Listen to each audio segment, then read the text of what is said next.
Hi, my name is Dr. Royce Kimmons. I'm an associate professor of instructional psychology and technology, and today we'll be talking about a combination of attribution theory and survivorship bias. So there's this pattern in our culture where we tend to look to successful people to help us understand how we can be successful. So you see this in professional athletes, you see this with successful business people, politicians, really any leader that we look to or any person that we think has achieved some level of success. We often look to them to help us understand how they achieve that success so that we can follow the same pathway or the same pattern. And so the question that we're grappling with in this video is, can you really trust those successful people? Can you trust what they're telling you? Can you trust that what they say is actually accurate, both to how they achieve success and how you can achieve success as well? So to start, let's talk about attribution theory. So attribution theory has been studied in psychology for decades, and it comes down to the stories that we tell ourselves. So what do we attribute our success to, or what do we attribute the things that happen in our lives to? So to illustrate this, if I was driving on a windy mountain road and my car slid and hit a barrier, what is the reason that it hit the barrier? Was it an external factor, meaning was it the car itself? Was it the weather? Was it something to do with a car failure? Was it slippery road? Was there ice on the road? Was the sun out? And it blinded me temporarily? Or was it something internal? So was I tired? Was I drunk? Was I just otherwise incapacitated? Was I looking at my phone? And so the reason that we attribute to hitting the barrier, there could be all kinds of reasons, but it tends to be a combination of both external and internal factors. So external factors in this case, like say I wasn't drunk or anything like that, but say that maybe I was a little groggy, but the road was icy. So did I hit the barrier because I was groggy, or was it because the road was icy? So we tend to take really complex situations like this and try to determine what is the root cause of it. In this case, it's really important to figure out what the root cause was, for instance, to an insurance adjuster, because they want to understand, should this be covered? Am I liable, or is something else liable? Did someone leave something in the road that made me hit the barrier? And so all things that happen in our lives tend to be some combination of both external and internal factors. But what attribution theory looks at is, what do we attribute things to? Do we tend to attribute them to internal factors or external factors? And when we do that, are there patterns in how we do that? And in decades of research of attribution theory, there are a few patterns that we do see in terms of biases that people show when they're attributing the reasons for things that happen in their lives. And so we'll just look at three of those. The first bias is what's called the fundamental attribution bias. We tend to see this when bad things happen to other people, specifically people that are very different from us or very distant from us, or people that we don't like very much. So this might be political rivals. So if I'm a Republican, something bad happens to a Democrat, I will tend to interpret the reason that happened to some kind of an internal failing on their part. And it doesn't matter the political party. If I'm a Democrat and something bad happens to a Republican, I tend to say, well, it's because there's something bad at their core that caused this to happen. It's a result of their bad policy. It's a result of their immorality or something like that. And this is extended to all kinds of situations, even like natural disasters. People will look at a natural disaster, and if it hits people that we don't like, or that we're just not familiar with, or that culturally are quite different from us, often people will say things like, oh, they should have been prepared for this. This was their fault. Why should we help them? This is the result of their own poor practices or inaction, or even that a wrathful God brought upon them because they are evil people or something like that. And so by and large, when bad things happen to people who are different from us, we will tend to err on the side of interpreting the reason for that for internal failing on their part. Something is wrong with them on the inside, and that's why the bad thing happened. Now, in contrast, when bad things happen to us, we tend to interpret the reason for that as we tend to externalize that. So and this is what's called the actor-observer bias. So this occurs because often when other people are grappling or struggling with things, we underemphasize the difficulty of those things. But when we face them ourselves, then we start to see, oh, this is actually really hard. And so when we fail, we say, it's not my fault. It's all these other things that were influencing me. So if we see a beautiful ballet dancer dancing, we tend to think, oh, that's really great that they can do that, but it doesn't look too hard, until we actually try to do a pirouette ourselves. And then we fail. Then we say, oh, I don't know, maybe I'm not wearing the right shoes, or maybe I just need to work out a little bit more, but I could get this if I really wanted to. The actor-observer bias, basically, it helps to support our own internal narrative that the reasons that good things happen in our lives is because we're making good choices or because of the good things that we do. And so when bad things happen, it's really not our fault. It tends to be the result of external factors. So in the case of the driving on the mountain road, it has nothing to do with me being tired or anything like that. It has everything to do with my car being a little unresponsive, or the sun being out, or the road being a little slippery or something like that. I couldn't possibly be at fault for that.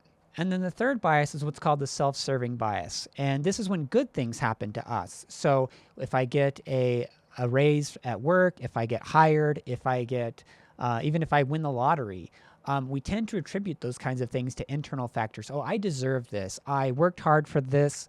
I'm just lucky in this way. It's karma. I've been doing good things for other people, so it's about time good things are happening for me.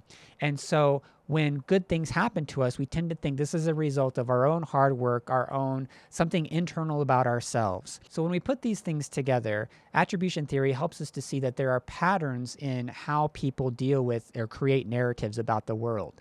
People will generally tend to interpret that good things happen to them because they are virtuous or good, or that they work hard. They'll tend to interpret bad things happen to them only kind of as anomalies, or it really has nothing to do with, like, they were doing everything right, but bad things just happen sometimes. But when bad things happen to other people, we tend to interpret, especially when people are very different from us, we tend to interpret that as the bad things happen because there's something wrong with that person. They're not working hard enough. They made bad choices in their life, and that's why they're facing the bad things that they are. Now, let's set attribution theory aside for a second and talk about survivorship bias. Survivorship bias has been studied and recognized for a very long time. It dates back at least to World War II, but likely far beyond that, back to the ancient Greeks. But basically, it's that when we're studying phenomena in the world, there are things that we can't see because we are only studying survivors. So a really clear example of this is in World War II, when the Allies were trying to figure out how to improve their aircraft. They started studying bullet holes in their aircraft, or damage to aircraft that had returned to base. And so they started to map out where damage was on the aircraft. And so a map of where damage occurred to different aircraft might be brought together into an image like this, where all of the stars are damaged to the aircraft. And so when you look at this, if the goal is to figure out where should we armor the aircraft better, where should we put stronger armor to prevent the aircraft from going down, the intuitive answer might be, well, where the damage is, right? We should put armor where the damage is, and that will prevent our aircraft from being damaged in the future, until we remember that the only aircraft that we're studying are aircraft that survived. They're the aircraft that made it back to base. If that's the case, then when we look at this, we realize, we aren't seeing any aircraft at the airbase that are returning to the airbase that have damage in the cockpit, or in the engines, or in this very important part of the fuselage here, connecting the front of the plane with the back of the plane. And so what we learn from this is that if we only look at the survivors, the planes that come back, what the story that they actually tell us is sometimes even the opposite of the truth. What this tells us is that if we're only looking at data from those who are successful in returning to base, that we have to interpret that a little bit differently, because we're excluding all those who failed. And what we really want to know is why the planes that crashed. We don't really care so much about the planes that made it back. We really care about the planes that crashed. But the only data that we have to look at are the ones who made it back. We can still make inferences about this. So from this, we can actually determine that damage to the cockpit and the engines and the fuselage are actually very important to guard against. But we wouldn't intuitively do that if we hadn't thought through the survivorship bias to begin with. So let's take these two concepts of attribution theory and survivorship bias and put them together and talk through a scenario of a plane crash. I know this is still about planes. Hopefully that's not too confusing. But let's imagine that you and I get on a plane, and there are 100 of us on this aircraft. We're all alive. We're all well when the plane takes off. But then once we get in the air, we get over a remote location, and there we experience extreme turbulence, and the plane crashes. When the plane crashes, half of the people on the plane die instantly. The tail breaks off, and half the people in the back of the plane die, and just half the people total die. In addition, another half of the survivors are injured in the plane crash before rescue efforts even occur. So already only about a quarter of the people on the plane survived and are completely healthy. They're not affected by the plane crash. Let's say that rescue, because of where we crash, it takes rescue folks a long time to get there. And so we are in an isolated location that's very cold. And so all of a sudden, people who are injured and the elderly and the very young are really struggling with the cold. And that night, many of them die as well, to the point that there are only 25 survivors at this point. And rescue efforts still are delayed a few days until ultimately you are the last survivor. You're injured at this point. You've barely survived. You're starving to death. But everyone else has died at that point, and you are the lone survivor. When you're then rescued, they then take you, they feed you, they care for you, make sure you get medical attention you need, and then you are taken to a press conference. And in the press conference, the reporters ask you, how did you survive? Why did you survive? And inside you're asking yourself, well, why am I the 1%? Because only 1% of the people in the plane survived. What would your answer be? Well, a lot of times when we're asking successful people how they became successful, it's essentially the same kind of thing. We're asking them, how did they survive something that really has a very high rate of failure? In the social sciences, when we try to do studies to predict the likelihood that someone is going to excel at something or that they're going to survive a difficult situation, we'll often use a method called structural equation modeling to do this. What this allows us to do is to map out all the factors that might influence the likelihood that someone will survive. And from that, we can do studies where we try to figure out the strength of each of those predictors. And so this isn't based on any actual data, but this is something like what a structural equation model might look like for our fictitious scenario. And in this scenario, then, we can see plane crash survival is what we're trying to predict. Now, this is predicted by a variety of factors. So I mentioned in my narrative that in the initial impact, there were some injuries, but the injuries actually were probably in many ways influenced by a variety of other factors themselves, like the place that you were sitting in the plane. So if you were sitting closer to the back, then you may have died instantly, or you're more likely to get an injury. Your age might have influenced whether you got an injury. Your health before getting on the plane probably influenced whether you got an injury in the crash, and whether or not your seatbelt was hooked or if it successfully held you in your seat probably predicted whether or not you'd have an injury or not. So in this structural equation model, then, let's say that there's a pathway coefficient of 0.7 for initial impact injury, and that likelihood that is going to influence your survival overall. Now, if we look at other factors like your survival training, your willingness to work, your positive attitude, certainly those things might influence the likelihood that you would survive. But those things actually have a very small predictive power for determining whether or not you would survive, mainly because you don't even get to take those things into account if you don't survive the initial crash. So half the people died initially, another half were injured. For those people, it doesn't really matter their positive attitude or their willingness to work. If your legs have been damaged to a point that you can't move, you can't collect wood, you're not going to be able to do that. And ultimately, so that's not going to be a strong factor in predicting whether or not you survived. Ultimately, the biggest predictors then are whether or not you survived the initial crash and whether or not you were injured in that initial crash.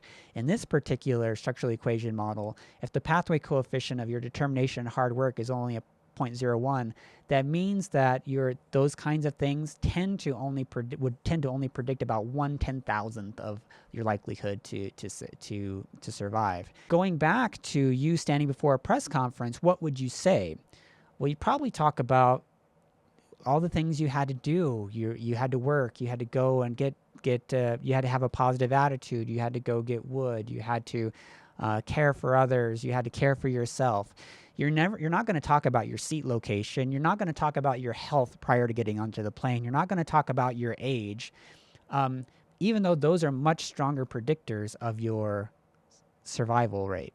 Now, if we take this and apply it to another social scenario, like if we're trying to predict someone's income at age 30, similar patterns arise. So if we look at studies that have been done on income, the things that tend to predict income tend to be your parental income level, whether or not you have a college degree, your field of employment, and even your gender. So these also influence each other. So often gender influences the fields that we go into. So men are more likely to go into computer science or finance versus women are more likely to go into nursing or education. And each of those fields tend to pay differently. So there's some covariance in these factors, but all these factors influence our income at age 30.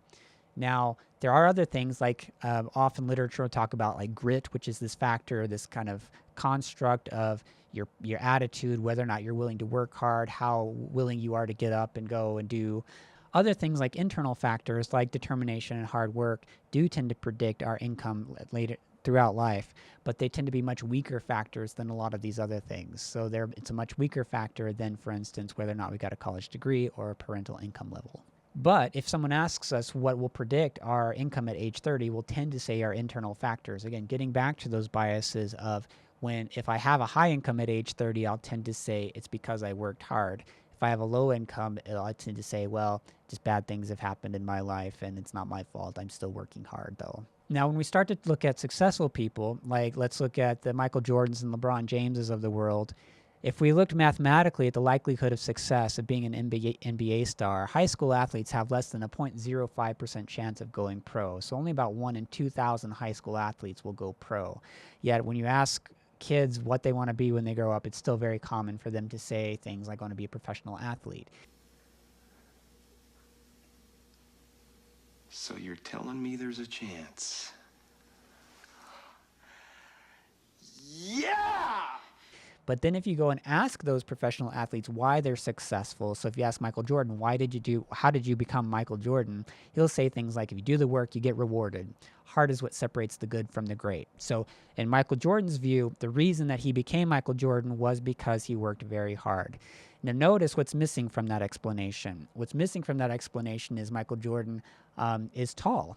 Michael Jordan has arms and legs. Michael Jordan has a variety of things working in his favor that he is not attributing his success to. Because he then understands his success purely as a result of motivation and hard work, he then thinks that, oh, I can then go into any other sport and I can be successful there.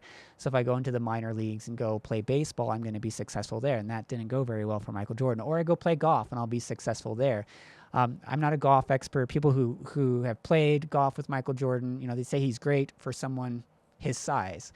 In fact, the things that made him successful as an NBA star, like his height, for instance, actually work against him in other sports, make it harder for him in other sports. Michael Jordan's not alone in this. So LeBron James has said things like, I hear my friends and mom tell me I'm special, but honestly, I still don't get it. Like, I just work hard and I just, that's why I'm successful. It has nothing to do with the fact that I'm 6'7" or whatever. I actually don't know how tall he is, but he's tall, or that I have such a low BMI. And then when he looks at other sports, like specifically talked about volleyball a few years ago, he said, I could be pretty good at volleyball. After a few practices, I could be that striker or whatever they call it. So I don't even know the rules. I don't know the different positions, but if I had a few practices, I'd be pretty good at it. Well, this is because he just assumes that, I'm me and I've been really successful by working hard. And obviously, that's what made me successful. So if I just go do this at somewhere else, I'm going to be successful there. I could be a successful ballet dancer, a hockey player, or whatever. I just worked hard to achieve what I have. So if I just work hard at anything else, I'll achieve it there too. Now let's contrast this with another really great athlete, Rudy Rudiger. Rudy is one of the great sports movies out there. Rudy, was really small. He really struggled as an athlete.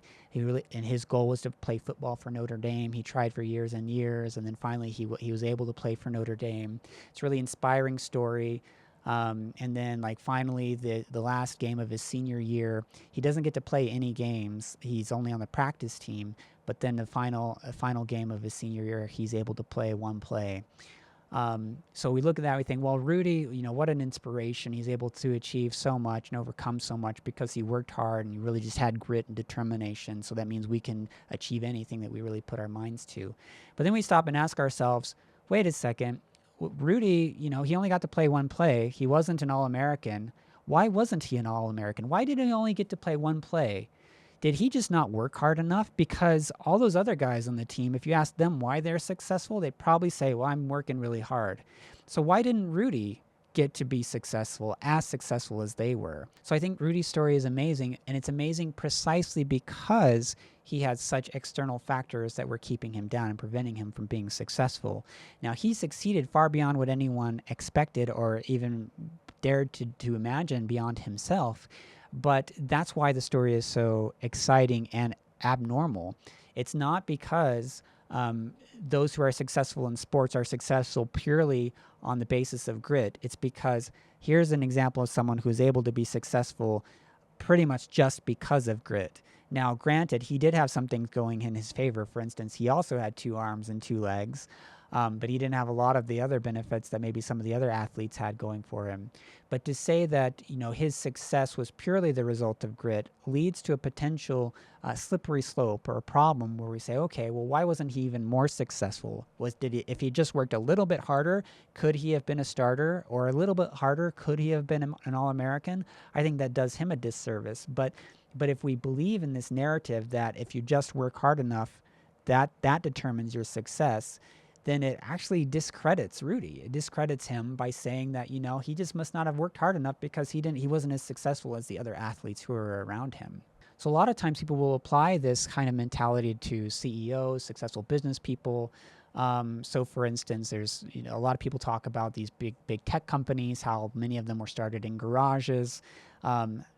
Without realizing also that, a garage is actually a pretty strong indicator of privilege. So, I mean, I personally had to put myself through college and get a PhD before I could even begin to afford to rent a home with a garage. And that ignores the fact that the founders of all of these companies both had access to, stable housing, had access to food. They actually borrowed hundreds of thousands of dollars from family and friends, and they also had strong social contacts that allowed them to be successful. So this narrative of, you can just pull yourself up from your bootstraps because Microsoft was started in a garage, you can start your own company in your garage. It assumes a lot of things, and it ignores a lot of the factors that are actually going to influence your success. So another way of looking at this is from a formal logic perspective. So there are 2 common logical fallacies that exist in formal logic that apply here. One is that what's called the affirming the consequent. So it might be true that if we are successful, then we must have worked hard. So Michael Jordan, he worked hard to get where he's at. LeBron James, the same. Rudy, the same. Bill Gates, Steve Jobs, they all worked hard to get where they are. This was what's called in logic a necessary cause. That if they were successful, then they had to have worked hard to get there. But we sometimes misinterpret that and commit what's called an affirming the consequent fallacy, where we flip that around and we say, if you work hard, then you'll be successful. If you just worked as hard as Bill Gates or LeBron James, then you would be Bill Gates or LeBron James. And that's actually not true. Honestly, it doesn't matter how hard I worked. I would never be a LeBron James. And that's okay. Another logical fallacy is what's called denying the antecedent. So we take the same true premise, which is if you're successful, then you must have worked hard, and we try to negate those. And we tend to say that person isn't successful, so they must not have worked hard. This also is not true. It is logically fallacious. It does not follow from the previous statement. So what should we take away from this? Can we trust successful people? Specifically, can we trust them to help us understand how they became successful? I think there are a few key takeaways that we should consider when we are interpreting things that successful people say. First of all, we need to realize that success is complex and never attributable to a single factor. If someone is trying to tell you that success comes from just one single thing, it means that they're probably trying to sell you something. So like a coach who's trying to get you to work hard, he's trying to sell you on hard work, he'll tell you this. Someone who's trying to sell you a lifestyle or a book or a coaching mechanism, they'll try to sell you this, tell you it's just this one thing or this small group of things that'll help you to be successful. When in fact, success is the result of a complex variety of both internal and external factors. And if we ignore any of those, then we will not be able to predict success with any kind of accuracy. The second is that successful people have the same biases as everyone else. They're just as likely to commit the actor-observer bias. They're just as likely to commit a self-serving bias. In fact, they actually might be more likely to do so because they live in a world where they not only have these same biases that you and I have, but they have them reiterated to them. So if I am Jeff Bezos and I have billions and billions of dollars and I have told myself I've achieved these billions of dollars because of my hard work, and as people tell me that, it helps to reify that narrative in my mind, so I believe it even stronger, and I have more and more evidence to support that. And so I am actually stronger in those biases than someone who isn't as successful. The third is that the systems we operate within tend to be stronger predictors of success than our individual factors. So it's a sad truth that in the United States, the place that you're born, your zip code where you're born, is actually a stronger predictor of your success and your income in life than pretty much anything else. Now, that doesn't mean that we can't overcome challenges or overcome hard things, but it does mean that those external factors and forces are actually very real, and they are a much stronger predictor than our internal factors and forces. And so if someone is not succeeding the way that they want to, it doesn't necessarily mean that they're just not working hard enough or they're lazy. It means the system is designed in such a way that it's very difficult for them, or maybe more difficult than you to be successful in the same way. The fourth is that we should cut other people and ourselves some slack. So when we look at the Bill Gates and the LeBron James of the world, it's tempting to ask ourselves, why am I not as good a basketball player as LeBron James? I'm just not working hard enough. Okay, maybe I'll go practice 14 hours a day instead of just 12 hours a day. That's not necessarily true. Same goes for anyone who's successful. There are lots of factors that influence whether or not we're successful. And the narrative that it's only because of our grit or determination or hard work is actually just not true. And it leads us to both misinterpret other people, but also misinterpret ourselves and why we are the way we are, why we're experiencing the things that we're experiencing. So hopefully this was a helpful introduction to attribution theory and survivorship bias. Hopefully they're useful to you in both interpreting why you're experiencing the things you're experiencing, why other people experience the things that they experience, and help you to push back at some of these maybe simplistic narratives about success and attribution and causation that permeate our society.